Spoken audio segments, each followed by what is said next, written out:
Ito ang latest chika dahil pangilinan ni naming totoong pag-ibig. Hindi perfect pero committed ang relasyon nila ng ka-love team niyang si Bel Mariano. Sabi niya sa 6 na taon, solid pa rin daw sila ni Bel. Ito nga ang sabi ng aktor, yes, hanggang ngayon, solid pa rin kami. 6 years na pero solid pa rin. Kasi kung gusto mo ng solid na relasyon, don't lie, don't get tired, and don't cheat. Kung gusto mo ng solid na relasyon, hindi lang yung pang status update ha, kundi yung pang long-term commitment at lifetime partnership. May mga non-negotiables na dapat mong panindigan. Don't lie, don't get tired, and don't cheat.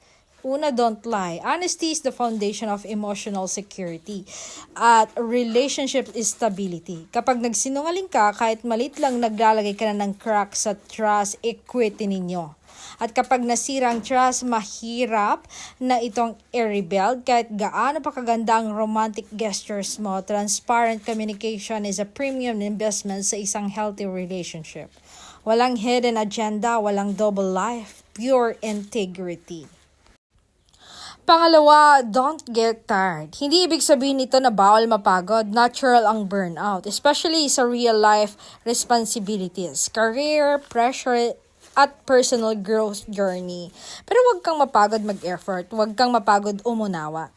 Huwag kang mapagod piliin ang partner mo araw-araw. Because love is not just a feeling. It's a daily decision and emotional commitment. Kapag pareho kayong willing mag-adjust at mag-grow, nagiging resilient ang relasyon. Pangatlo, don't cheat. Infidelity is not just physical betrayal. Emotional cheating counts too. Kapag naghanap ka ng validation sa iba imbes na ayusin ang issue sa partner mo, sinisira mo ang long-term value ng relasyon ninyo. Loyalty is a high-value trait. Sa panahon ng instant gratification at madaling temptation, ang taong marunong mag-self-control at may strong moral compass ang tunay na rare gem.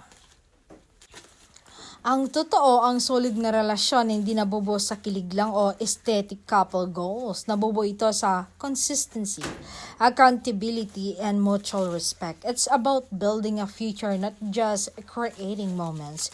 Kung gusto mo ng relasyon na may depth, security, lasting impact, invest in honesty, endurance, and loyalty. Kasi ang totoong pag-ibig hindi perfect pero committed.